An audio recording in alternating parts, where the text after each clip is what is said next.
Picture this, a world without satellites, without weather forecasts blinking on your screen, without a single algorithm whispering what tomorrow might bring. Now step into the shoes of a medieval scholar, staring at the night sky with nothing but a handcrafted instrument and a burning question: what happens next? For centuries, humanity has been obsessed with peeling back the curtain of time, and nowhere was that obsession more vividly on display than in the Middle Ages. This was an era where the line between science and magic blurred, where the desire to predict the future birthed some of history's most bizarre and ingenious contraptions. From intricate astrological wheels said to map the fates of kings, to cryptic manuscripts filled with symbols believed to hold the keys to tomorrow's secrets, these weren't just tools. They were windows into a world where every shadow, every celestial movement might hold a clue to the unknown. What drove this relentless pursuit? Imagine the uncertainty of living in a time where a single bad harvest could mean starvation, where a rumor of war could upend entire kingdoms overnight. In the face of such chaos, the idea of controlling or at least anticipating the future wasn't just comforting, it was survival. And so, medieval thinkers turned to the stars, to the elements, even to the whispers of the divine, crafting devices that promised answers. Some were stunningly elaborate, like the Volvells rotating parchment discs that aligned celestial bodies to predict everything from plagues to personal fortunes. Others were deceptively simple, like the dream books that claimed to decode the hidden messages in your nightly visions. But all of them shared one thing: a breathtaking audacity to believe that the future wasn't just random. That it could be studied, measured, maybe even tamed. Today, we might smile at some of these inventions knowing what we know now. But before you dismiss them as mere superstition, consider this: how different are we, really? We might not consult the stars before launching a business or turning to a carved bone for answers about love, but we still crave certainty. We still build algorithms, run simulations, cling to horoscopes in the back of magazines. The tools have changed, but the longing remains the same. So join me as we unravel the secrets of these medieval forecasting marvels. Together, we'll explore the ingenuity, the desperation, and yes, even the occasional brilliance behind these devices. By the end, you might just find yourself wondering, if you'd lived back then, would you have believed? To grasp why medieval thinkers poured such effort into predicting the future, you have to see the world through their eyes, not as a collection of random events, but as a grand, interconnected tapestry where everything had meaning. The flight of a bird, the alignment of planets, even the way candles flickered, all were thought to be messages from a universe teeming with hidden patterns. This wasn't just superstition. It was a logical conclusion in a world where religion and science hadn't yet split into separate realms. The Church taught that God's will shaped destiny, while scholars pored over ancient Greek texts claiming the stars held sway over human affairs. The result, a fascinating tension where faith and reason collided, each fueling the belief that the future could and should be decoded. Take astrology, for instance. Today, we might think of horoscopes as light entertainment, but in the Middle Ages, astrology was serious scholarship. Universities taught it alongside medicine and philosophy because people genuinely believed celestial bodies influenced everything from health to harvests. A king wouldn't declare war without consulting his astrologer, and a farmer might plant crops according to the moon's phase.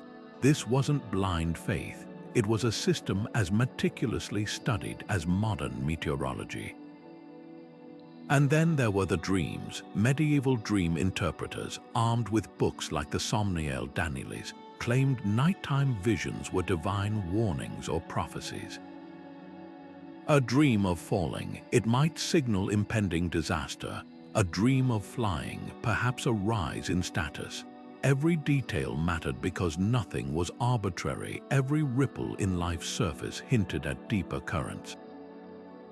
But perhaps the most compelling force behind these beliefs was sheer necessity. Life in the Middle Ages was fragile.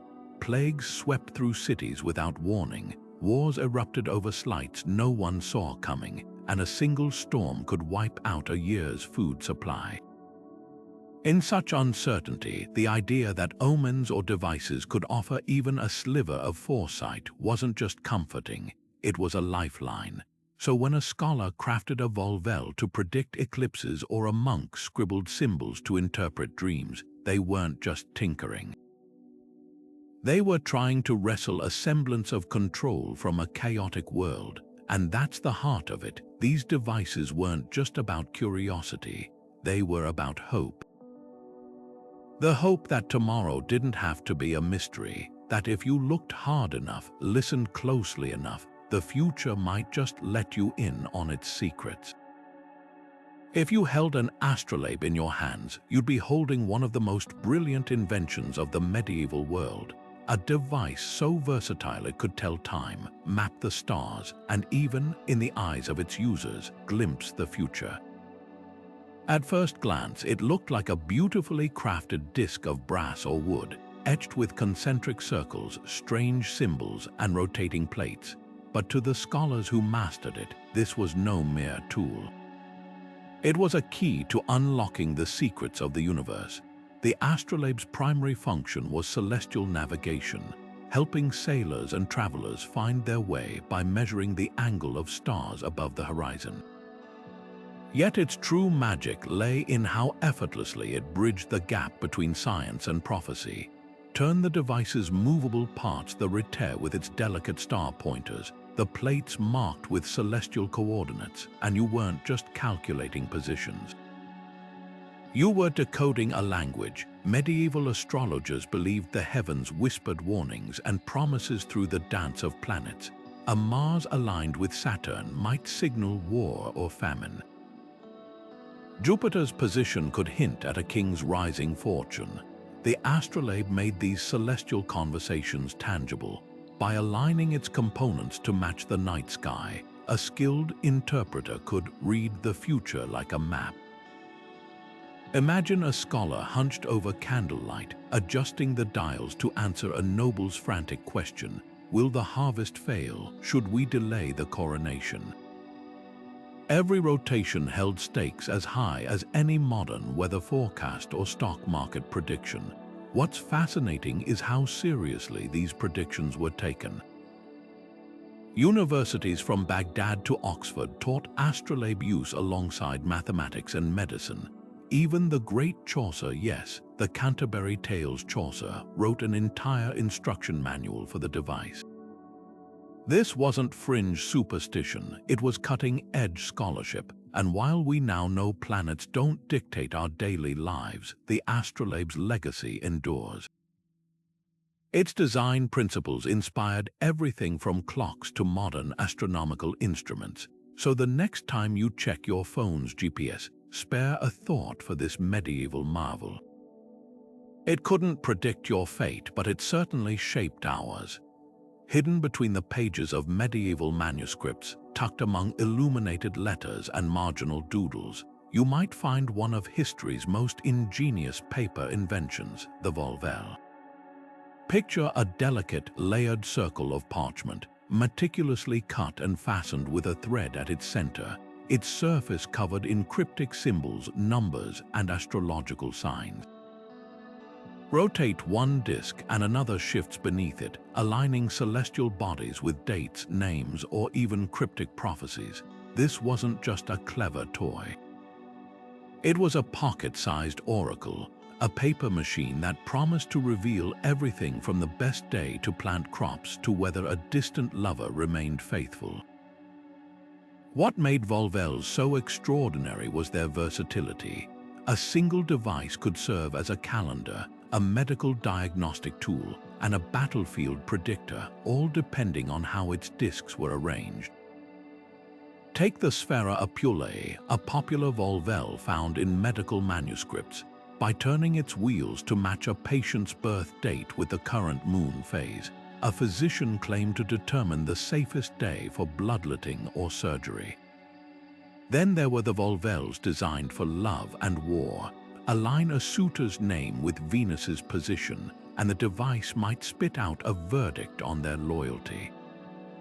Spin the discs to a commander's astrological sign before a battle, and the alignment could forecast victory or doom. It sounds fantastical today, but in an era where every decision carried life or death stakes, these paper prophets were consulted with the same gravity we reserve for weather apps or stock market charts. The craftsmanship behind volvelles was as remarkable as their purpose. Each one was painstakingly hand-cut, often by monks or scribes who treated their creation as sacred work. The best examples featured intricate gilding, tiny handwritten annotations, and even hidden layers that only revealed their secrets after precise rotations. Some were so complex they resembled medieval Sudoku puzzles, requiring users to cross-reference multiple wheels to unlock an answer. And while many were destroyed by time or rough handling, the ones that survive, like those in the Libros del Saber de Astronomia or the notebooks of Renaissance polymaths, offer a tantalizing glimpse into how seriously these devices were taken. But here's the twist: volvelles weren't just mystical guesswork. At their core, they were early analog computers, reducing complex astronomical or mathematical calculations into a user-friendly interface. The same principles that let them predict eclipse dates also powered later scientific instruments like the slide rule. In a way, they bridge the gap between superstition and STEM, proving that even our ancestors' wildest attempts to tame the future were rooted in a very human desire to solve problems. So the next time you idly scroll through a horoscope app or check a weather widget, remember, you're not so far removed from that medieval scholar spinning parchment discs by candlelight, hoping for a clue to what comes next. Among the strangest and most intimate of medieval forecasting tools was the dream dial, a handheld device that turned the chaos of nighttime visions into something resembling a user manual for the future. Unlike the astrolabe's celestial precision or the volvelles' rotating calculations, the dream dial operated on a far more personal frontier, the shadowy realm of sleep. To its users, dreams weren't random firings of the mind. They were encrypted messages from God, the devil, or the stars themselves, and this ornate little wheel claimed to crack the code. Picture a small wooden or parchment disc divided into sections like a pie chart, each slice filled with tiny illustrations: a crow, a bleeding wound, a crown, a ship at sea. Along the edges, symbols for planets and the four humors: black bile, blood, phlegm, yellow bile, intertwined with Latin inscriptions. A user would spin the dial to match their dream's central image, say, a roaring fire, with the day of the week they'd dreamed it. The alignment might point to Mars, suggesting impending conflict, or to an excess of yellow bile, warning of rash decisions. The interpretations were startlingly specific. A dream of falling, the dial might blame Saturn's influence and advise postponing travel. A vision of dancing, Venus ruled here, signaling romantic fortune. Every symbol, every planetary alignment, held weight in a world where even a baker's dream could feel like a dispatch from the divine. What's revealing is how deeply medical and spiritual beliefs intertwined in these devices. Medieval physicians taught that dreams arose from imbalances in the body's humors. Too much black bile might summon nightmares of suffocation, while excess blood could paint the sleeping mind with visions of feasting. The dream dial didn't just predict the future, it diagnosed the dreamer's health, aligning physical and cosmic forces into a single prognosis. This wasn't mere gadgetry. It was a mirror of an era that saw no divide between the body, the soul, and the universe's hidden patterns. Surviving examples like the dial in the Wellcome Library's collection show just how seriously these tools were taken. Some were lavishly decorated, owned by nobility who consulted them like modern therapists. Others were crudely carved, tucked into the pockets of farmers or merchants desperate for guidance. And while we might chuckle at the idea of a wooden wheel explaining why you dreamed of cheese, consider this: we still scour dream dictionaries and psychoanalyze our nightmares today. The mediums change, but the longing to understand what our subconscious whispers in the dark, that's timeless. Perhaps the most poignant aspect of the dream dial was its inherent optimism. In a world rife with plague and warfare, where life often felt like a ship tossed by unseen currents, these devices offered something precious: the illusion of control. Spin the wheel, and suddenly the terrifying unknown became a checklist of actions: avoid journeys, purge bad humors, pray to a specific saint. It didn't just interpret dreams, it domesticated them. And in doing so, it gave its users a flicker of light in the medieval darkness, a promise that even the strangest midnight vision might, with the right key, reveal a path forward. If the dream dial turned sleep into a cipher, the Zodiac Man turned the human body into a star map, a living, breathing constellation where every limb and organ answered to the cosmos. Picture an illuminated manuscript page showing a naked figure, arms outstretched, each body part labeled with a zodiac sign. Aries governed the head, Taurus the neck, Gemini the shoulders, all the way down to Pisces ruling the feet. This wasn't just art, it was a medical textbook, a surgical guide, and a horoscope rolled into one. To medieval physicians, the Zodiac Man wasn't metaphorical. It was literal doctrine, claiming that the stars didn't just influence personalities or harvests, they pulsed through your very veins. The practical applications were as precise as they were perilous. Before scheduling a bloodletting, a common cure, all doctors consulted the Zodiac Man to ensure the moon wasn't in the wrong sign, cutting a patient's arm while the moon ruled the hand. That risked fatal bleeding. Even dentistry obeyed these rules, with manuscripts warning against tooth extraction when the moon was in Libra, the sign linked to the gums. But the stakes went beyond individual treatments. During outbreaks of plague or fever, entire towns might delay surgeries or adjust diets based on celestial alignments, believing that epidemics ebbed and flowed with the stars' movements. It sounds outlandish today, but consider the logic. If the moon could pull oceans into tides, why wouldn't it tug at the fluids inside a human body?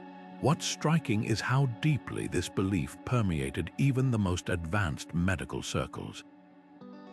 The Zodiac Man appeared in texts like the Tacuinum Sanatotes, a medieval health encyclopedia owned by royalty, and was taught at universities like Salerno, Europe's premier medical school. Surgeons carried pocket-sized versions of the diagram, much like modern doctors reference apps, and while some scholars debated specifics, should Scorpio rule the genitals or the bowels, few questioned the core idea that the body was a microcosm of the universe, its rhythms synced to celestial clocks. Yet beneath the star charts and scalpels lay a darker truth. These practices weren't just about healing, they were about control. In a world where illness struck without warning, where a simple wound could fester into death, the Zodiac Man offered a fleeting sense of mastery. By turning medicine into astrology, physicians transformed chaos into order, replacing blind fear with a system, however flawed. That's the paradox of these devices. They blended cutting-edge science with primal terror, a reminder that even the most educated minds of the Middle Ages were still grasping for answers in the dark. Today, we've swapped zodiac charts for MRI scans, but the longing remains eerily familiar. We might not avoid surgery during a full moon, yet we still track sleep cycles to planetary hours or time workouts to circadian rhythms.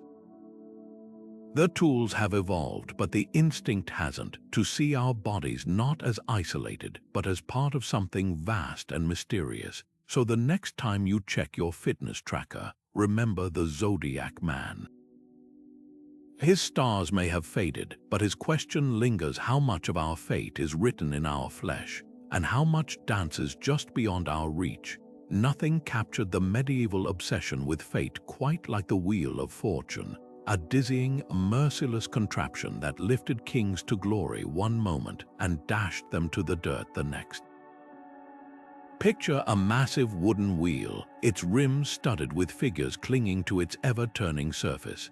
At the top, a crowned ruler basks in triumph. Halfway down, a merchant scrambles to hold on. At the bottom, a beggar is crushed beneath its weight.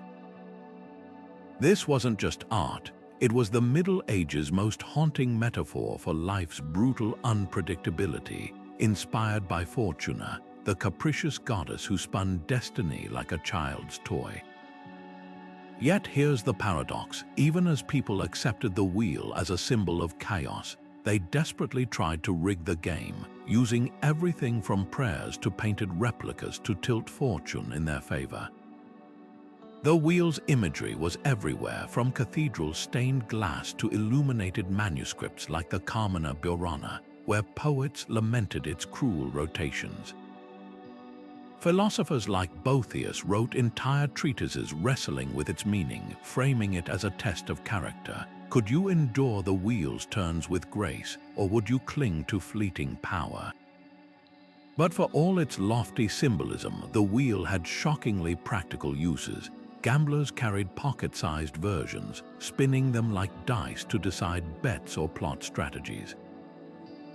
Kings consulted wheel-themed divination boards before battles, convinced the allegory held literal clues to their fate.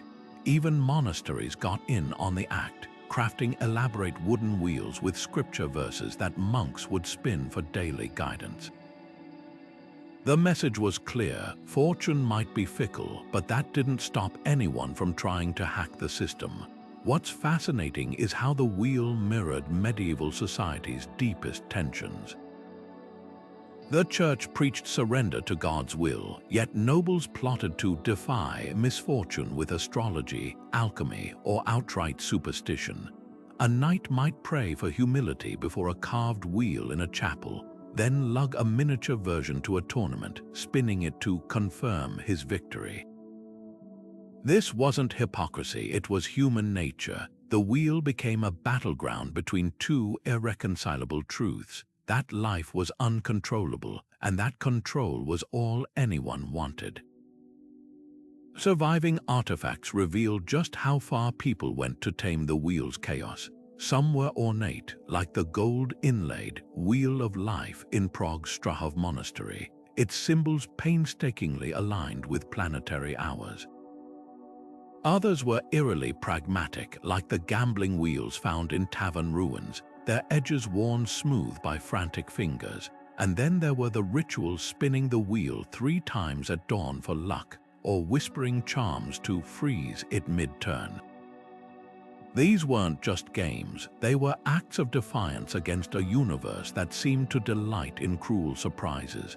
Perhaps the wheel's greatest legacy is how it endures. We've replaced fortuna with terms like market volatility or viral fame, but the anxiety remains the same. We still crave control in a world that spins wildly beyond our grasp. So the next time you refresh your stock app or check your social metrics, remember, you're not so different from that medieval gambler, palms sweating as the wheel slows, hoping just this once it'll stop where you want.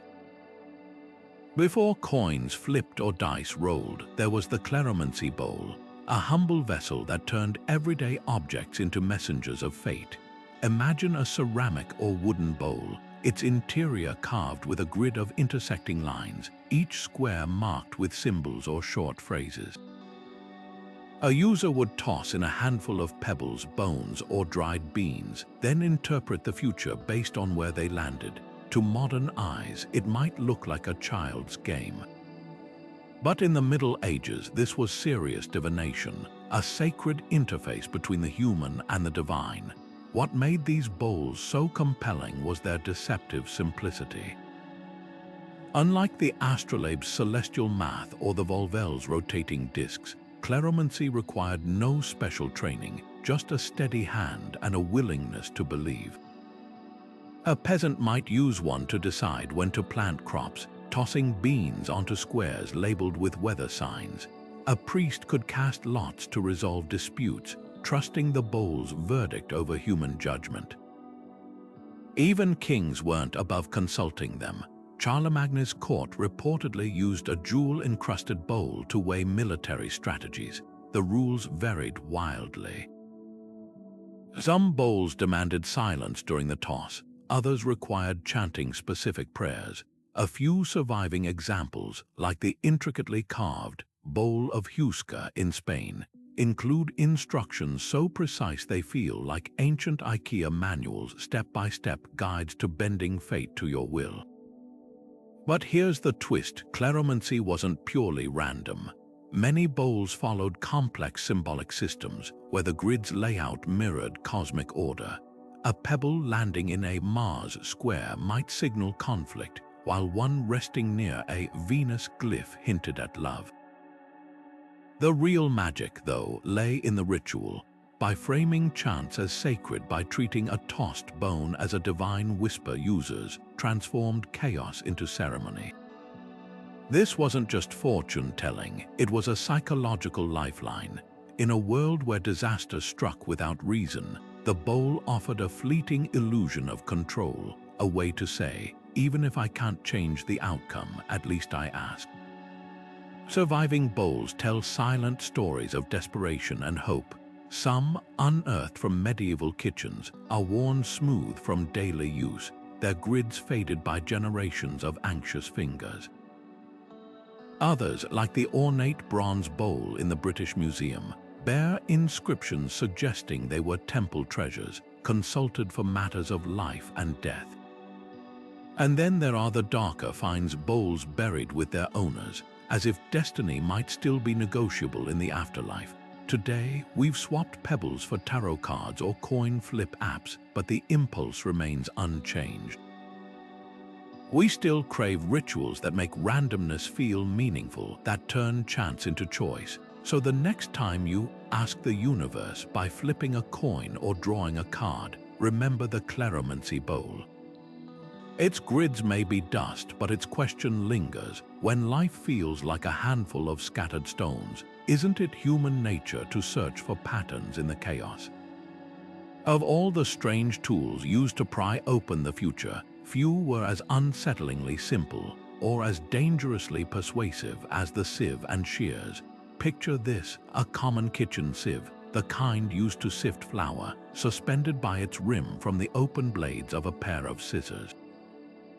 Held between two fingers, the contraption would tremble, then suddenly twist, its movements believed to point towards stolen goods, hidden truths, or even the guilty. To modern eyes, it might seem like a child's makeshift toy, but in the Middle Ages, this was no game. It was a witch's compass, a tool that could save a village or condemn an innocent woman to the flames. The practice, known as cleromancy, had roots stretching back to ancient Greece, where sieves were used in rituals to identify thieves or uncover secrets. By the medieval era, it had evolved into something darker. In villages across Europe, accusations of theft or witchcraft often hinged on the sieve's eerie rotations. A farmer's tools go missing, suspects would be lined up as the sieve was held aloft, its jerking motions interpreted as divine judgment. A child falls ill. The trembling sieve might point straight to the neighbor's door. What made it so potent wasn't just the belief in its power, but the way it transformed suspicion into certainty. Unlike astrolabes or volvelles, which required scholarly interpretation, the sieve and shears offered instant, visceral answers that could ignite mobs or ruin lives. But here's the cruel irony: the Sieves' movements weren't mystical. They were the inevitable result of human physiology. The slight tremors in a person's hands, the unconscious micro-movements we all make when nervous or eager, these were enough to send the sieve spinning. Yet in a world desperate for order, that shaky pointer became an unshakable verdict. Records from which trials revealed just how deadly this could be. In one case from 16th century Germany, a woman was accused of cursing a neighbor's livestock after the sieve clearly twisted toward her home. No other evidence was needed. The device's verdict was enough to seal her fate. What's most haunting, though, isn't just the sieve's role in witch hunts. It's how it exposes the darker side of medieval divination. These tools weren't always about hope or curiosity. Sometimes they were about control, about harnessing the fear of the unknown to enforce conformity, punish outsiders, or solidify power. The Sieve and Shears didn't just predict the future, they shaped it, one accusation at a time. And in doing so, they remind us that the hunger for certainty can be as dangerous as the chaos it tries to tame. Yet buried beneath the horror is a flicker of something profoundly human. The same hands that trembled while holding the sieve also clung to it as a lifeline, a way to make sense of a world where illness, theft, and misfortune struck without reason. Today, we might use security cameras or DNA tests instead of kitchen tools, but the longing remains the same: to look into the void and demand answers. The Sieve and Shears may be relics of a superstitious past, but the question they posed still echoes. When the line between justice and vengeance blurs, how far would you go to believe in anything that promises the truth? Deep in the misty hills of Ireland, a legend clung to the iron curves of the bell of St. Patrick, a relic said to ring without human hands when danger loomed. Villagers swore they'd heard its ghostly toll before invasions, plagues, even storms that shattered the coastline. To modern ears, it sounds like pure folklore. But in the Middle Ages, such bells weren't just stories, they were lifelines. Sacred alarms like these dotted the European landscape, from France's storm bells to Wales's death knells, each believed to carry divine warnings through their bronze tongues. What made them so powerful wasn't just the sound, it was the way they transformed fear into collective action, turning a single peal into a command to flee, pray, or prepare for battle. Historical records hint at how these bells straddled the line between miracle and mechanics. Some, like the Bell of Armagh, were said to have been forged by saints, their chimes carrying supernatural weight. Others may have relied on clever design, hidden wires, wind-catching clappers, or even the slow erosion of their mountings that made them sway ominously before a gale. But skepticism misses the point. Whether by divine hand or human ingenuity, these bells served a deeper purpose. They gave chaos a voice. In an era without sirens or news alerts, the sudden, unexplained ringing wasn't just eerie, it was actionable intelligence. A shepherd hearing the bell at midnight might drive his flock to higher ground, dodging a flood he couldn't yet see. A town elder, catching its echo at dawn, might bar the gates against a raid still days away. The bell of St. Patrick's true power lay in its ability to bind communities together. Unlike personal divination tools, dream dials for nobles or astrolabes for scholars, this was a warning meant for everyone. Its sound cut across class and literacy, reaching farmers, blacksmiths, and monks alike. And that's the heart of it. These bells didn't just predict the future, they shaped it. Every unearthly chime became a self-fulfilling prophecy, spurring people to act in ways that might avert the very disaster they feared. A village that evacuated on the bell's warning might escape a real storm, reinforcing faith in its power. The line between cause and effect blurred, leaving history to wonder. Did the bell foresee the danger, or did its ringing help prevent it? Today, we've replaced sacred bells with seismic sensors and weather apps, but the longing they answered still pulses. We still crave signals that cut through noise, that tell us when to run or when to hold tight. So the next time your phone buzzes with an emergency alert, remember St. Patrick's bell. Its voice may be silent, but its question lingers. In a world of uncertainty, what would you trust enough to make you move? When the moon turned the color of rust and vanished from the sky, medieval Europe didn't just gaze in awe, they braced for the end. Blood moons and eclipses weren't celestial events to our ancestors. They were divine alarm bells, heralding everything from plagues to the collapse of kingdoms. Chronicles from the period read like disaster logs. In the year 1033, wrote one trembling monk, the sun perished and darkness fell at noon. Famine followed and men ate roots like beasts. Panic wasn't uncommon.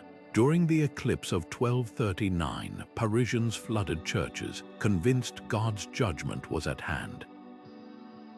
But amid the terror, something remarkable was taking shape, a meticulous, almost obsessive effort to predict these horrors before they struck. At the heart of this effort were the lunar calendars and eclipse tables painstakingly compiled by monks and scholars. Picture a scriptorium deep in a monastery, where candlelight glows on parchment covered in grid lines and symbols. Here, a monk might spend years transcribing data from ancient Greek or Arabic texts, cross-referencing past eclipses to pinpoint future ones. The Toledo tables, translated from Arabic in the 12th century, offered medieval Europe its first reliable eclipse forecasts by tracking the moon's cycles with startling precision. These weren't just academic exercises. A nobleman might consult such tables before a coronation, desperate to avoid scheduling it under an unlucky moon.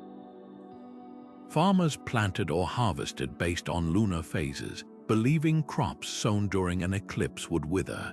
Even warfare obeyed celestial timetables. Kings delayed battles if the tables hinted at a blood moon looming. Yet for all their superstition, these records laid the groundwork for modern astronomy.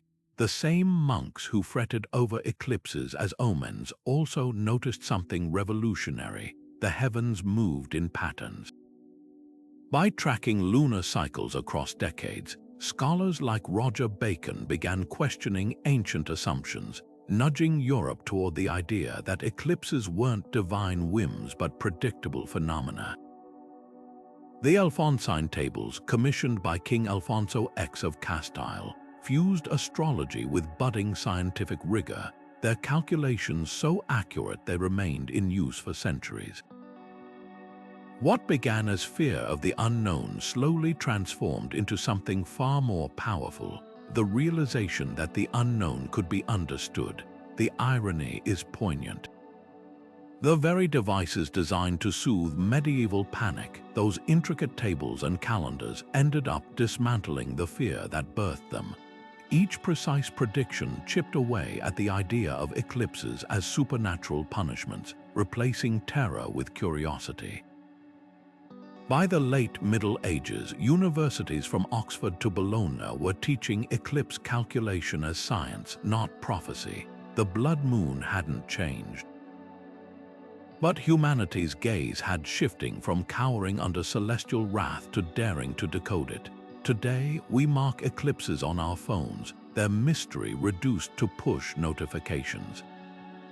But the legacy of those medieval scholars lingers in every satellite tracking lunar orbits, every classroom where astronomy is taught. Their panic gave us precision. Their terror, in the end, taught us to trust the clockwork of the cosmos. And perhaps that's the most human story of all, how fear of the dark can sometimes lead us to the light. Your hands were never just hands in the Middle Ages, they were living maps of fate, each crease and curve a road to glory or ruin. Enter the world of Chironancy, where palmistry wasn't just a carnival trick but a high-stakes science, backed by the same humoral theories that governed medicine and astrology. Picture a lavishly illustrated manuscript page, its margins crawling with disembodied hands, each line labeled like a highway to the future, the lifeline snaking around the thumb. That was your vitality measured in inches of parchment, the heart line arching toward the fingers, a ledger of love and loss. But this wasn't just fortune-telling, it was social engineering in disguise. What made these hand charts so potent was their fusion of biology and belief.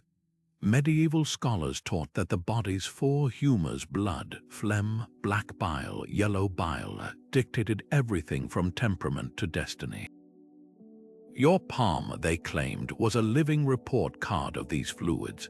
A smooth, fleshy mount beneath the index finger, the Jupiter mount, signaled ambition and nobility, aligning with the sanguine humor's boldness. A deep, unbroken lifeline, proof of robust health, courtesy of well-balanced humors, but a broken line or a crossed fate line that was black bile's curse, a mark of melancholy and misfortune. These weren't vague predictions, they were diagnoses stamped onto the skin like celestial verdicts. The darker truth, though, lay in who got to interpret these signs. Chironancy wasn't some egalitarian oracle. It was a tool of the elite, wielded by scholars and clergy to justify the social order. A peasant's calloused hand, crisscrossed with chaotic lines, might be dismissed as proof of their inherent baseness. A noble's soft, well-marked palm, divine confirmation of their right to rule. Even marriage contracts sometimes referenced palm readings, with brides scrutinized for fertility lines that promised heirs. The message was clear: your future wasn't just written in your hands, it was shackled to your station. Yet for all its rigidity, Chironancy had moments of startling intimacy. Some manuscripts included notes from real consultations, like the anxious noblewoman who begged a monk to reinterpret her fractured heart line after a betrothal collapsed. Or the merchant who traced his son's palm in charcoal, desperate to confirm the boy's Mercury mount hinted at scholarly promise. These weren't just superstitions, they were acts of hope, tiny rebellions against a world that offered few second chances. Today, we might dismiss palmistry as pseudoscience, but its legacy lingers in how we still link appearance to destiny, whether it's a CEO's commanding posture or a politician's trustworthy smile. The medieval hand charts may be relics, but their question remains: how much of our fate is truly in our hands, and how much is written in the ink of others' expectations? When the first frost crept across medieval fields, turning wheat to brittle ghosts, farmers didn't check weather apps, they consulted the wisdom of the weather witch. These weren't cackling figures in pointed hats, but practical men and women who blended sharp observation with generations of folk knowledge. Their tools were humble yet strangely effective. A dried pig's bladder hung from the rafters, said to swell before rain. The cracked shoulder blade of a sheep, its fissures read like a meteorologist's map, or the behavior of ants whose frantic nest building signaled storms days before clouds gathered. To dismiss these methods as mere superstition misses their genius. Behind the mystical trappings lay a deep, hard-won understanding of nature's rhythms, one that modern science would later confirm in surprising ways. Take the case of the storm thistle, a prickly plant whose petals were believed to close tight when bad weather approached. Folk almanacs swore by it, and for good reason. The thistle's sensitivity to air pressure and humidity made it a primitive barometer, reacting to changes invisible to human senses. Similarly, the flight patterns of swallows, meticulously noted in farming diaries, weren't just omens, they were early indicators of seasonal shifts. A swallow flying low meant insects were hugging the damp earth, a sign of impending rain. These weren't guesses, they were data points collected over centuries and passed down like heirlooms. Yet the line between science and sorcery blurred in the almanacs. those tattered, treasured books that served as medieval farmers' almanacs. Some pages detailed moon phases and planting cycles with near-scientific precision, while others instructed readers to bury a hagstone at the field's edge to ward off hailstorms. The Shepherd's Calendar, a 15th-century guide, mixed astrological charts with advice like, "When the hedgehog builds his nest high, winter winds will bite the thigh," a rhyme that likely stemmed from noting how animals adapted to coming cold. What's fascinating is how these methods straddled two worlds. The same farmer who scoffed at a traveling conjurer might still plant his turnips when the oak leaves reached the size of a mouse's ear, a tradition rooted in uncanny accuracy about soil temperature. Even the infamous weather wand, a forked stick said to twitch toward water or storm clouds, may have worked due to subtle vibrations sensed through the wood, a phenomenon modern dowsers still debate. Perhaps the most poignant legacy of the weather witches was their role as community guardians. In villages where a single failed harvest could spell starvation, their predictions weren't entertainment, they were survival. When an old woman warned of an early frost based on the thickness of onion skins, entire parishes rushed to harvest. When a shepherd declared a dry summer after finding shallow rabbit burrows, an animal instinct to avoid waterlogged earth, wells were dug deeper. Their credibility wasn't built on mysticism but on results. Today, we've swapped pig bladders for Doppler radar, but the essence remains. We still watch birds, still study almanacs, still trust the ache in our knees before a storm. The weather witches may have spoken in rhymes and charms, but their real magic was this. In a world where the skies held life and death power, they taught humanity to listen not just to the heavens, but to the whispers of the earth itself. Imagine standing in a candlelit chapel, your fingers trembling as they hover over the pages of a massive Bible. With a silent prayer, you let the book fall open at random, stab your finger onto the parchment, and read the verse that might decide your fate. This was Bibliomancy, the medieval practice of seeking divine answers through random scripture. Far from a fringe superstition, it was a sacred lottery endorsed by priests and practiced by everyone from kings to peasants. The rules were simple: ask a question, let the pages fall where they may, and interpret the revealed verse as God's direct response. A farmer might use it to choose a wedding date. A knight could consult it before battle. Even monasteries, those bastions of orthodoxy, kept records of monks using bibliomancy to resolve disputes or confirm vows. What made this practice so compelling was its duality. It was both profoundly personal and rigidly structured.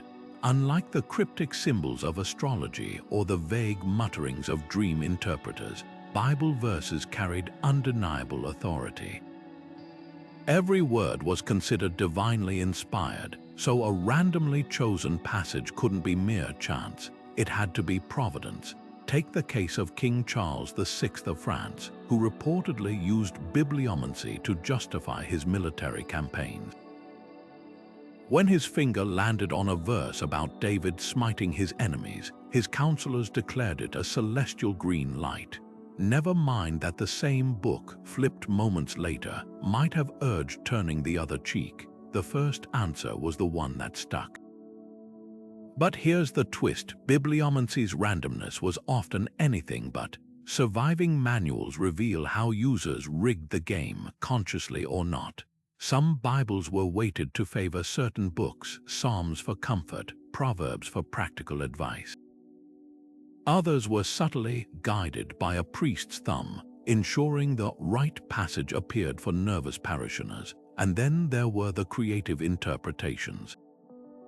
A verse like, "The Lord is my shepherd," might mean divine protection to a soldier but signal a prosperous harvest to a farmer. The Bible became a mirror, reflecting back whatever the seeker most needed or feared. The practice's endurance speaks volumes about medieval spirituality. In a world where God's will was seen in everything from thunderstorms to toothaches, Bibliomancy offered a rare illusion of direct dialogue with the divine. It transformed scripture from a static text into a living oracle, one that could answer yes or no questions with the clatter of falling pages. Today, we might chuckle at the idea of flipping open Matthew to pick a career path, but the instinct hasn't vanished. How many of us have absent-mindedly scrolled through news feeds or playlists, half hoping some random headline or song lyric will whisper the answer we crave? The mediums change, but the longing remains, to believe just for a moment that the universe might reach back. In the dim scriptoriums of medieval monasteries, where ink-stained fingers traced sacred texts, a different kind of holy work was underway, mathematics as prophecy. Among the most haunting relics of this era is the apocalyptic abacus, a delicate framework of wires and beads designed not for counting coins, but for tallying down the days until doomsday. Picture a monk hunched over this device, sliding beads along numbered threads, each one representing a year from creation, a king's reign, or a celestial alignment mentioned in Revelation. This wasn't just calculation, it was a high-stakes race to decode God's own timeline. The abacus's mechanics were deceptively simple. Beads grouped in sevens marked the weeks of world history, threaded alongside symbols for eclipses, comets, and the dreaded 4 horsemen of the apocalypse. By cross-referencing biblical genealogies with astronomical tables, monks believed they could pinpoint Christ's return with arithmetic precision. The most famous attempt came from the 12th century scholar Joachim of Fiore, whose abacus-like calculations declared the year 1260 as the dawn of the Age of the Holy Spirit. When the date passed uneventfully, adjustments were made: a comet here, a delayed papal schism there, and the beads kept sliding. What's striking isn't just the abacus's ambition, but its fallout.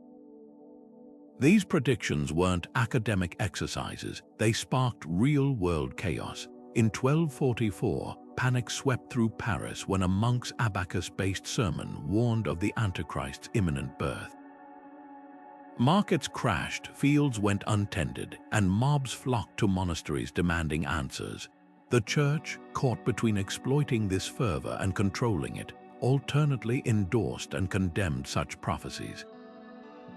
Even the great theologian Thomas Aquinas weighed in, dismissing the abacus as man's folly in God's guise, though his protests did little to dull its allure.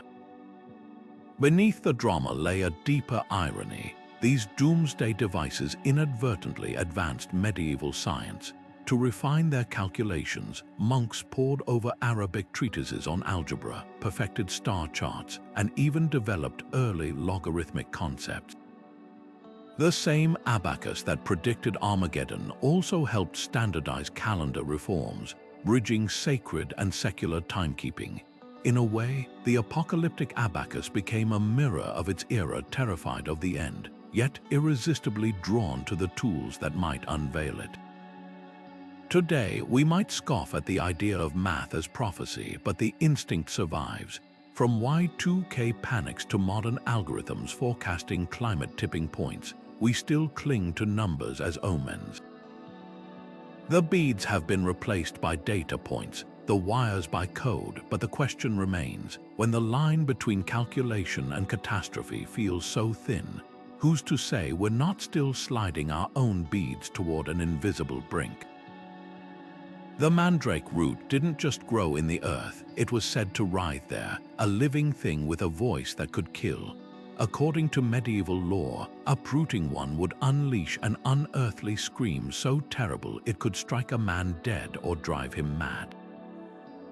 Yet for those brave or reckless enough to harvest it, this grotesque human-shaped root held a tantalizing promise: the power to see beyond the veil of time. Apothecaries and alchemists paid fortunes for even a sliver of mandrake, grinding it into potions that promised prophetic dreams, visions of hidden treasure, or glimpses of a lover's fidelity. But this wasn't just superstition. The Mandrake's grip on the medieval mind was rooted in chilling biological truths, blurring the line between poison and prophecy in ways that still unsettle today. The rituals around harvesting Mandrake read like something from a horror tale. To avoid the fatal scream, gatherers tied a starving dog to the plant at dusk, then placed a piece of meat just out of reach. As the animal lunged, wrenching the root from the ground, its barks would mask the mandrake's cry, sacrificing the dog to spare the human. Once unearthed, the root was purified in wine or milk, a process believed to tame its volatile spirit. But the danger didn't end there. Mandrake contains potent tropane alkaloids, the same compounds found in deadly nightshade. In tiny doses, these chemicals induce hallucinations and trance-like states, fueling claims of visions. A drop too much, though, and the potion became a poison, leaving its drinkers convulsing or worse. What's fascinating is how Mandrake straddled worlds. In monastery gardens, it was cultivated alongside medicinal herbs, praised for its pain-killing properties. In shadowy alchemists' workshops, it was the star of oracle brews, where its effects were amplified with opium or henbane to induce prophetic frenzies. Even the church couldn't resist its allure. Some bishops secretly employed mandrake readers to divine political threats while publicly condemning the practice as heresy. The root became a metaphor for duality itself, healing and harming, sacred and profane, a bridge between the divine and the damned. Surviving recipes revealed just how fine the line was between revelation and ruin. A Venetian manuscript from 1423 details a truth-seer's draft combining mandrake with wine and vervain, meant to reveal thieves. Another, from a German cunning woman's notebook, warns that adding even a grain too much would send the drinker's soul wandering beyond recall. The most chilling accounts come from trial records, where accused witches described visions so vivid they confessed to impossible crimes, flying to Sabbaths, consorting with demons, all while under the root's influence. Whether these testimonies were coerced or chemically induced remains a haunting question. Perhaps the mandrake's greatest legacy is how it reflects our timeless hunger to transcend human limits. Today, we've swapped alchemical brews for psychedelics or brainwave apps, but the longing remains the same: to crack open the door of perception, no matter the cost.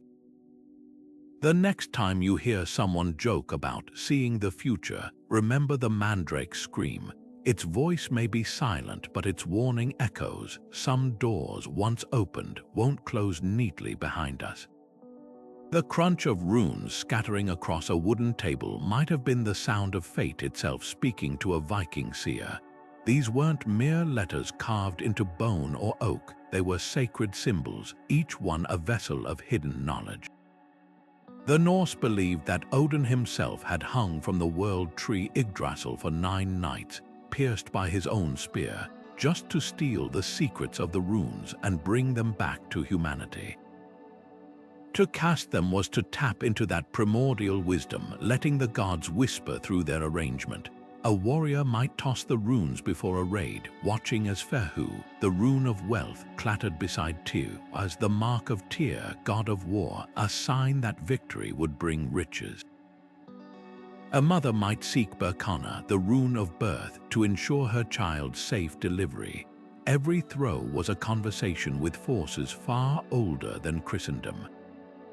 But when Christianity's shadow stretched across Scandinavia, the runes didn't vanish, they transformed. Missionaries, faced with a people unwilling to abandon their beloved symbols, rebranded them as angelic alphabets, claiming the carvings were gifts from saints rather than gods. A 12th century manuscript from Iceland even depicts runes glowing with halos, their shapes tweaked to resemble crosses.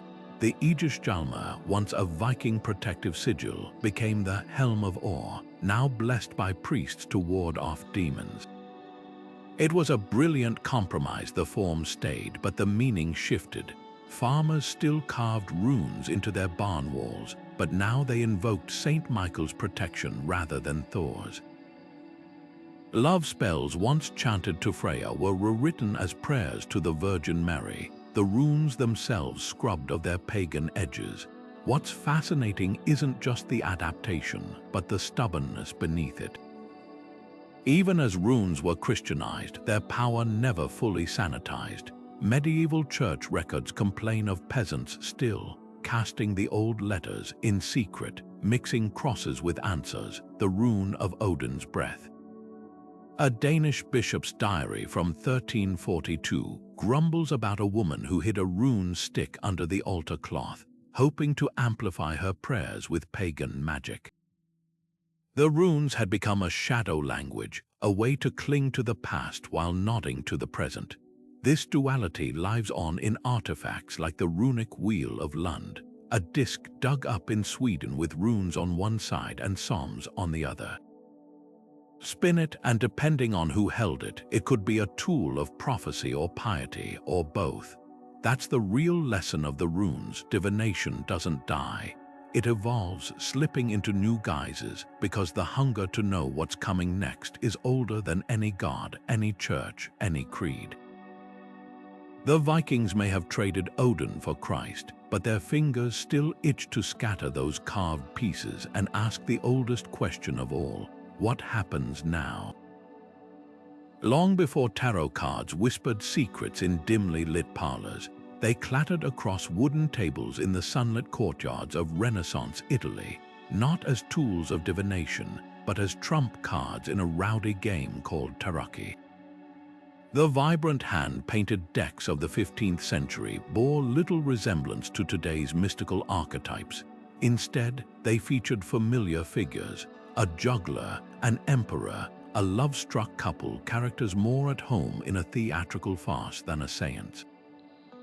Wealthy families like the Viscontis commissioned lavish decks as status symbols, their gilded edges catching the light as players laid down the death card not as an omen, but as a tactical move to win tricks.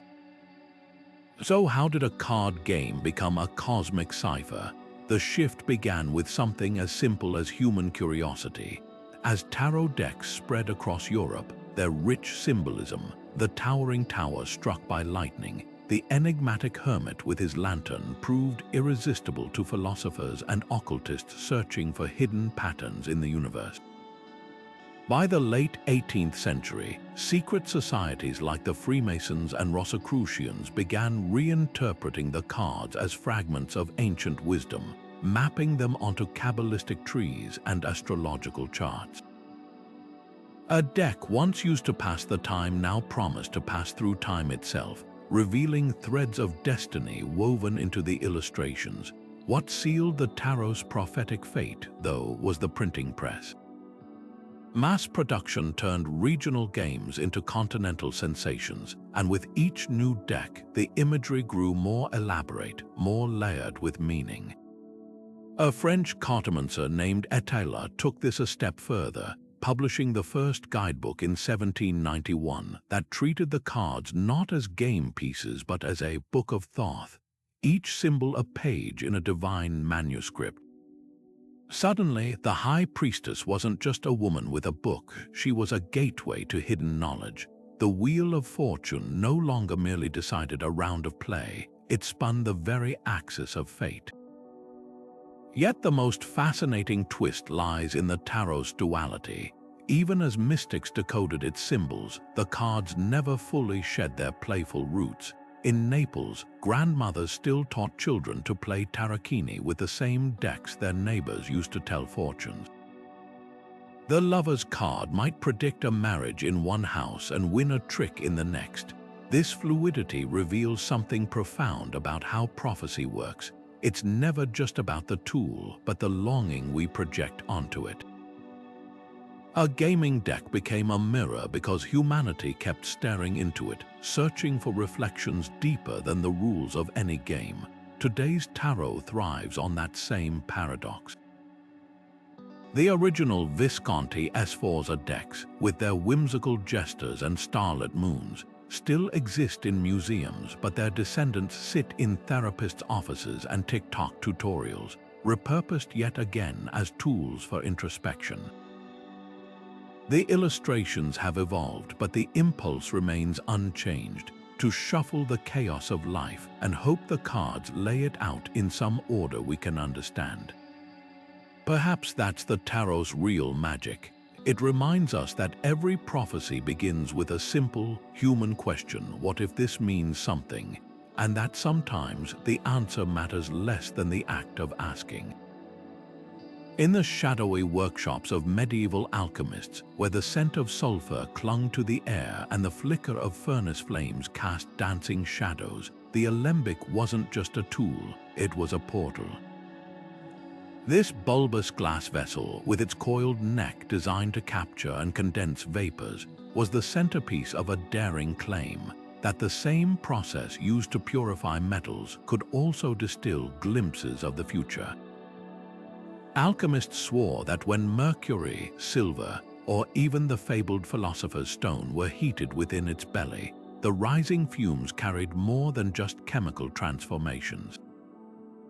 They whispered prophecies. A swirl of vapor might reveal the face of a future king, a coming plague, or the outcome of a distant war. To modern eyes, it sounds like charlatanism, and often it was. But buried beneath the mysticism lay a tantalizing truth. These experiments, however misguided, were the shaky first steps toward a science that would one day unlock the secrets of matter itself. The rituals surrounding the prophetic alembic were as elaborate as they were arcane. Before dawn, an alchemist might purify the glass with holy water, inscribe it with planetary sigils, or chant incantations to Hermes Trismegistus, the mythical father of alchemy. Then came the metals, sometimes common lead or copper, other times rarities like orpiment or cinnabar, each chosen for its supposed celestial affinity. As the furnace roared to life, the alchemist would watch the vapors coil through the alembic's neck, interpreting their shapes like a soothsayer reading tea leaves. A mist that formed a crown, a sign of royal favor; a smoky tendril that split like a fork in the road, a warning of impending choices. The most sought-after visions were the aurum potable dreams, golden fumes said to reveal not just the future, but the path to eternal life. Fraud was rampant, of course. Cunning operators used hidden compartments to release colored smokes or pre-written prophecies that seemed to materialize from the ether. Yet what's fascinating isn't the deception, but the genuine belief fueling it. These weren't just hustlers. Many alchemists were devout scholars, convinced they stood on the brink of divine revelation. The same texts that detailed alembic divination also contained meticulous notes on distillation techniques, acid reactions, and the properties of salts, observations that would later form the backbone of chemistry. When the alchemist Basil Valentine described mercury vapors as the dragon's breath bearing tidings of tomorrow, he was also unwittingly documenting the metal's volatility and toxicity. The line between prophecy and proto-science was thinner than the glass of his alembic. The alembic's legacy is a study in contradictions. Its mystical claims crumbled under scrutiny, yet its physical design endured, evolving into the retorts and condensers of modern labs. The same coils that once captured visions now isolate life-saving medicines. And perhaps that's the most poetic twist. The alchemists failed to turn lead into gold or unveil the future in smoke, but their relentless tinkering lit the fuse for a greater revelation: that the universe's true secrets weren't hidden in vapors or symbols, but in the patient, methodical study of the stuff beneath their fingers. They sought the philosopher's stone and found something far more valuable: the scientific method. So the next time you see a distillation setup in a chemistry lab, remember its ancestor glowing in some candlelit workshop.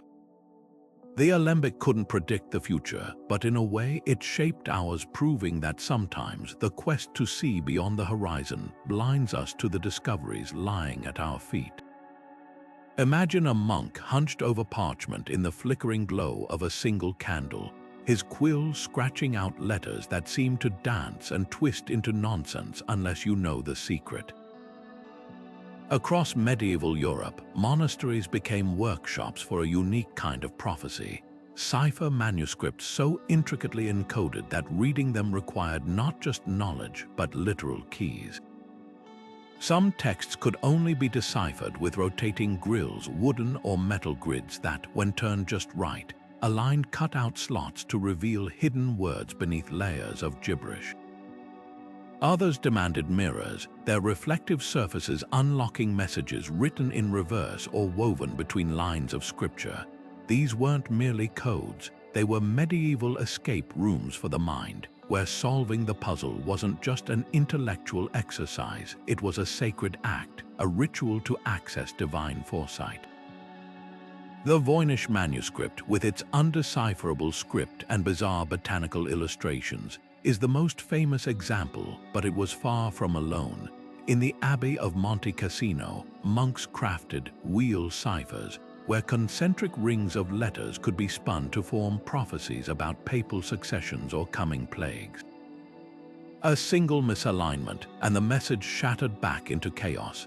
Meanwhile, in Spain's Toledo school, Jewish and Christian scholars collaborated on mirror writing cryptograms, believing the act of decoding, of physically manipulating light and perspective purified the reader's mind to receive visions. The complexity wasn't just for secrecy, it was a test. If the future was meant to be known, the thinking went. Only those willing to wrestle with the divine would earn the revelation. What's striking is how these ciphers mirrored medieval cosmology.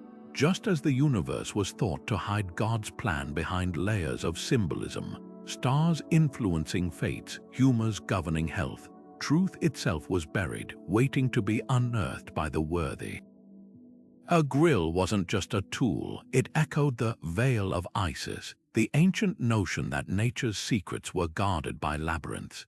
Even the materials carried meaning. Silver grills symbolized the moon's reflective wisdom, while oak grids represented the strength of sacred knowledge. Decoding became alchemy, transforming ink and parchment into gold. Yet for all their reverence, these manuscripts also served pragmatic ends. When the Black Death loomed, cipher prophecies about the Great Dying circulated among nobles, their encoded nature adding gravity and deniability. A French duke's library held a mirror text warning of a crown undone by iron, widely interpreted as a veiled threat against the monarchy.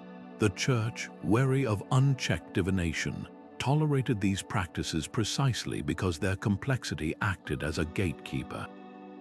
A peasant couldn't casually stumble upon a prediction of rebellion. Only the educated elite held the keys. Today, we've swapped grills for encryption algorithms, but the allure remains. The Voynich manuscript still defies hackers and AI, a reminder that some codes resist even modern keys. Perhaps that's the real lesson of these labyrinthine texts. The future never gives itself up easily. Whether carved in oak or written in light, it demands we meet it halfway, turning, reflecting, and peering through the slots of our own understanding. The Armillary sphere gleamed like a celestial jewel in the candlelight, its interlocking metal bands tracing the imagined paths of planets and stars with geometric precision. To the untrained eye, it might resemble an ornate model, a sculptor's rendition of the heavens.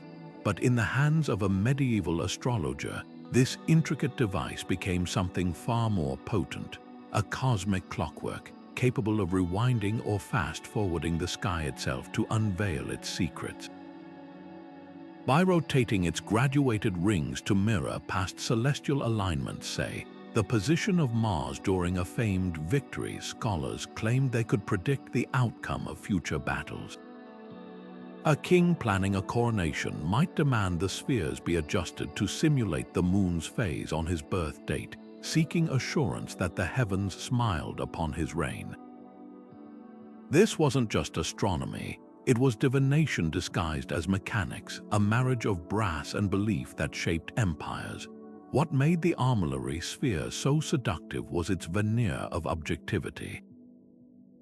Unlike dream interpreters or rune casters, its users could point to tangible, measurable movements, the very mathematics that governed eclipses and equinoxes. When the Holy Roman Emperor Frederick II consulted his sphere before invading Lombardy in 1236, his advisors didn't speak of omens. They spoke of Saturn's quadrature with Jupiter, a celestial calculus said to favor bold action. The sphere's authority came from its duality. It was both a scientific instrument and a sacred oracle, its brass rings echoing the music of the spheres philosophers had preached since antiquity. Yet the sphere's predictions often hinged on creative interpretation. Surviving manuscripts reveal how astrologers fudged results, subtly tweaking alignments to please patrons. A Spanish chronicle from 1422 recounts how a court astronomer, under pressure, adjusted Venus's position on the sphere to justify a politically expedient marriage. The device's very precision became its greatest loophole. With so many adjustable components, a skilled operator could nudge it toward nearly any desired outcome. The irony, in their attempts to bend the cosmos to human will, medieval scholars inadvertently mapped it. The same calculations used to justify a queen's coronation date also refined orbital theories, paving the way for Copernicus. The Armillary sphere couldn't truly predict the future, but in trying, it helped humanity grasp the mechanics of the present. Its legacy lingers in every planetarium projector and spaceflight simulator tools that still, in their way, let us play at being gods of time.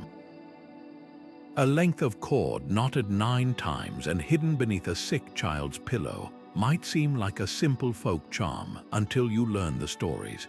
This was the witch's ladder, a deceptively humble tool that transformed tangled thread into a chilling timeline of fate.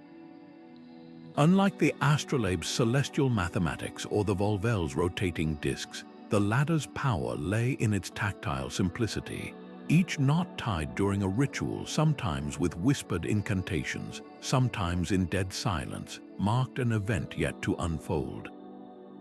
A mother might knot one for every feverish night her infant endured, believing the final twist would break the illness's grip.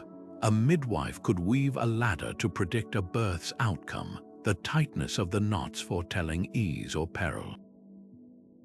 But in the wrong hands, the same cord became a weapon.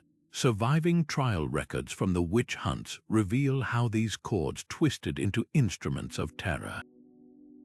In one case from Essex, a suspicious neighbor claimed to find a knotted rope buried near her doorstep, the knots allegedly tied by a local healer to steal her breath. The accusation alone was enough to condemn the woman. What made the witch's ladder so potent was its ambiguity. A tangle of string could be innocuous, or it could be a timeline of curses, each knot representing a day until someone's death. The line between medicine and malice blurred with every loop, yet the ladder's darkest irony was its duality. The same villages that burned women for owning knotted cords also relied on them for protection. Farmers hung ladders in barns to safeguard livestock, each knot tied with the name of a saint. Fishermen wove them into nets, convinced the ritual would fill their catch. This wasn't hypocrisy, it was desperation. In a world where a snapped fishing line could mean starvation, and a stillbirth might be blamed on a neighbor's envy, the witch's ladder offered the illusion of control, a way to map chaos onto something you could hold in your hands. The most haunting examples survive not in museums but in folklore. A Welsh tale tells of a ladder found in a hollow tree, its knot still tightly coiled after centuries. When a curious scholar untied one, legend says a storm shattered the valley that very night. Whether the story was warning or coincidence hardly matters. What lingers is the image of those knots, fragile, human-made attempts to bind the unpredictable into something orderly. Today, we've swapped threads for timelines and knots for algorithms, but the urge remains to take life's frayed edges and twist them into a pattern we can understand, if not control. Hanging from a traveler's belt or tucked beneath a bride's sleeve, the moon phase amulet was more than jewelry. It was a pocket-sized cosmos, its surface etched with the silvery dance of lunar cycles. Carved from stag antler, polished bone, or even hammered silver, these palm-sized discs bore notches marking the moon's journey from crescent to full and back again. To modern eyes, they might resemble primitive calendars, but to medieval wearers, they were cosmic conductors, channeling the moon's fabled influence over tides, crops, and human fortune. A merchant might trace the amulet's grooves before setting sail, trusting a waxing moon to swell his profits like the sea. A couple exchanging vows under a full moon clasped hands around the same talisman, believing its alignment amplified love's longevity.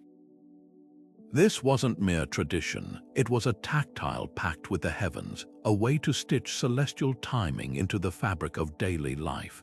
The amulet's designs reveal how deeply lunar lore permeated medieval minds. Some featured rotating rings to track phases, while others had tiny pins to mark auspicious dates like a farmer's almanac worn against the skin. A particularly ornate example from Burgundy, now in the Cluny Museum, shows the moon's face surrounded by zodiac symbols, blurring astrology and astronomy into a single devotional object.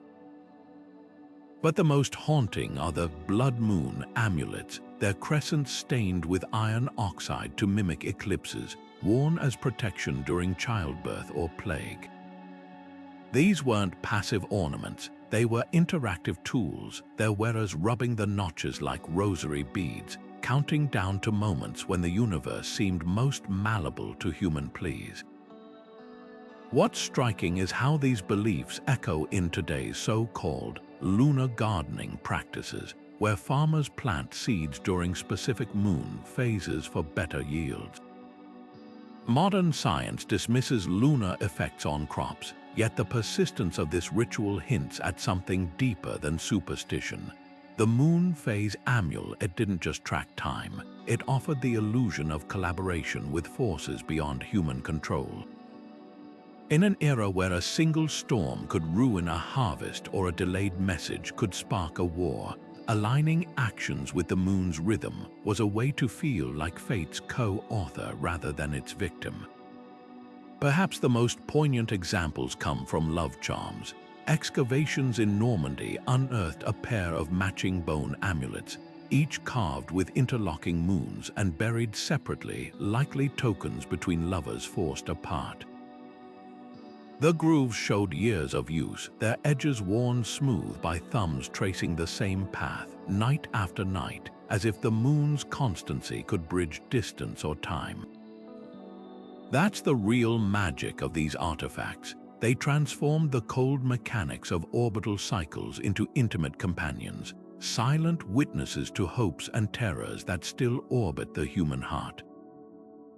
So the next time you check a moon phase app, remember, you're part of an unbroken chain reaching back to those who first looked up and wondered, if I move when you move, could I borrow just a little of your light? High above the bustling market squares and winding streets, perched on the rain-streaked eaves of medieval cathedrals, stone faces leer down with knowing smiles, but they're not just decorations.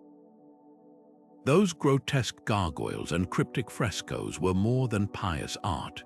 They were the weather vanes and disaster alerts of their day, carved with hidden messages meant to warn generations yet unborn. Take the famous Green Man of Chartres Cathedral, his leafy mouth gaping wide, not just a pagan holdover, but a farmer's almanac in stone. Local lore claims the number of leaves sprouting from his lips predicted years of plenty or famine, their count matching cycles of drought recorded in monastic harvest logs. And he's not alone. Across Europe, stonemasons smuggled practical prophecy into sacred spaces, turning entire churches into stone-cast crystal balls. Look closer at the gargoyles of Notre Dame, and you'll spot subtle clues in their grotesquerie. One demon clutches its throat, a warning, some historians suggest, of the choking smog that plagued Paris when winds stalled over the Seine. Another vomits rainwater in an oddly precise arc, a crude but effective marker for flood levels. Even the cathedral's famed rose windows hide codes. Their petal counts allegedly correspond to documented plagues, with missing or cracked panels marking particularly deadly years. This wasn't vandalism or coincidence. Medieval artisans operated under a radical belief that beauty and function weren't opposites, and that God's house could shelter both prayers and practical wisdom.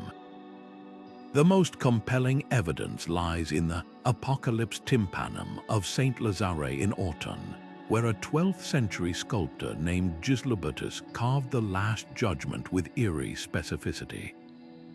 Among the writhing damned, a hooded figure clutches a scroll bearing not scripture, but what scholars now believe are local flood measurements. The numbers match silt deposits found in nearby rivers, suggesting the carving served dual duty, terrifying sinners with hellfire while discreetly recording historical water levels for future builders. Similarly, Exeter Cathedral's astronomical clock doesn't just tell time, its zodiac carvings align with documented comet sightings, turning the entire facade into a celestial ledger. Why encode such knowledge in stone? The answer lies in medieval pragmatism. Books burned, scrolls rotted, but cathedrals stood for centuries, their messages weathering wars and plagues. A farmer couldn't read Latin, but he could understand a gargoyle vomiting torrents as a sign to move his livestock uphill.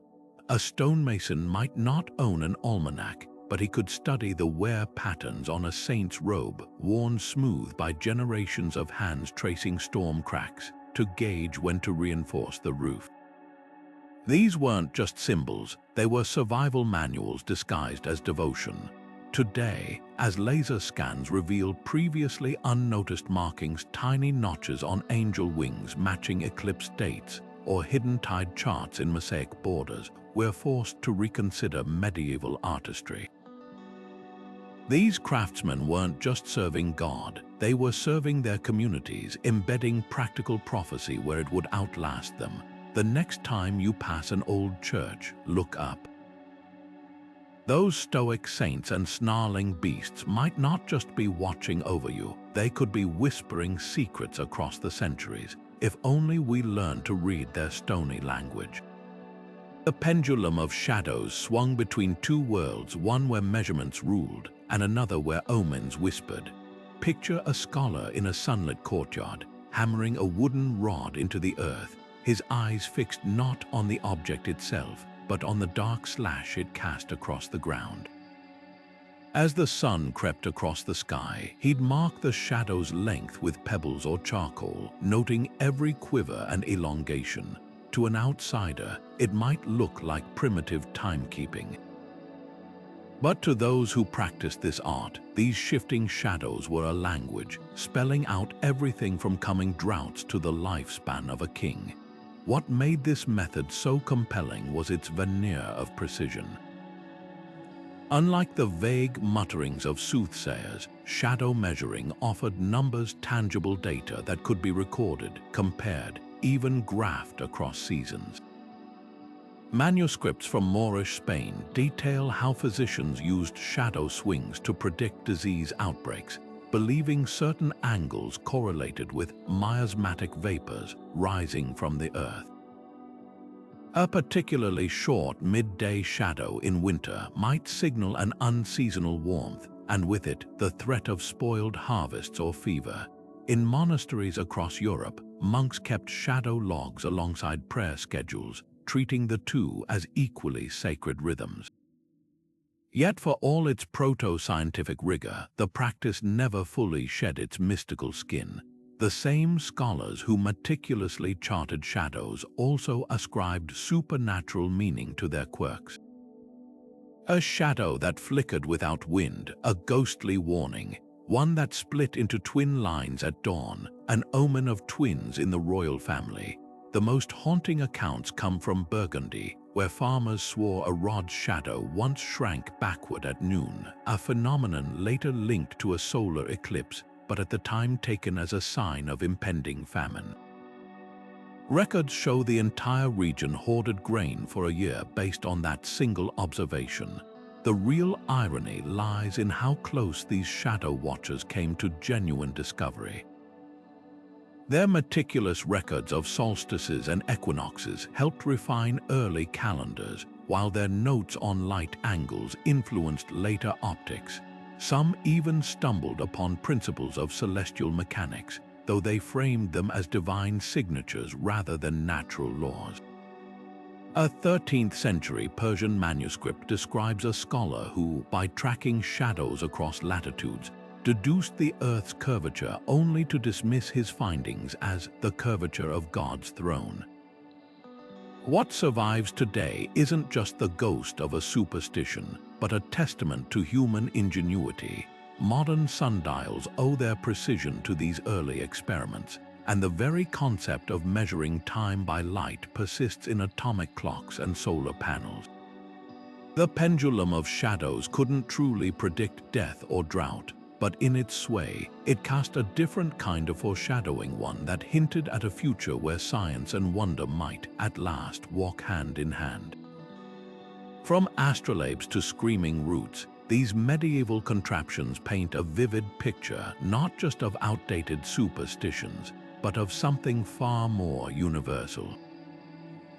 They reveal a truth that spans centuries. When faced with life's terrifying unpredictability, humans will build, carve, and even risk their lives for the illusion of control. That scholar squinting at an astrolabe, that mother clutching a moon phase amulet, that alchemist inhaling toxic vapors in hopes of visions, they weren't so different from us. Strip away the brass gears and parchment, and you'll find the same frantic heartbeat behind today's predictive algorithms, weather apps, and even those eerily accurate targeted ads that seem to know your thoughts before you do. The real magic of these devices lies in what they tell us about resilience. In a world without antibiotics, without storm warnings, without insurance policies, these weren't just tools, they were lifelines. When a farmer planted crops by a Volvells prediction or a traveler avoided roads after a nightmare decoded by a dream dial, they weren't being foolish. They were playing the only odds they knew, and sometimes against all reason it worked. The lunar calendars that dictated bloodletting may have been based on flawed science, but they accidentally prevented infections by limiting surgeries to drier seasons. The weather witch's observation of ant behavior, modern science now confirms many animals sense atmospheric changes before humans can. Even the most outlandish methods often held a kernel of empirical truth, honed through generations of trial and error. Yet for all their ingenuity, these devices also expose a darker pattern: how easily the quest for certainty curdles into control. The same sieve that found lost livestock could also point to an innocent woman as a witch. The astrolabe that guided ships also justified wars under auspicious stars. History reminds us that every tool for predicting fate can become a weapon for enforcing it. Perhaps that's why these artifacts fascinate us today. They're mirrors reflecting not just medieval minds, but our own modern tensions between curiosity and cruelty, between wonder and tyranny.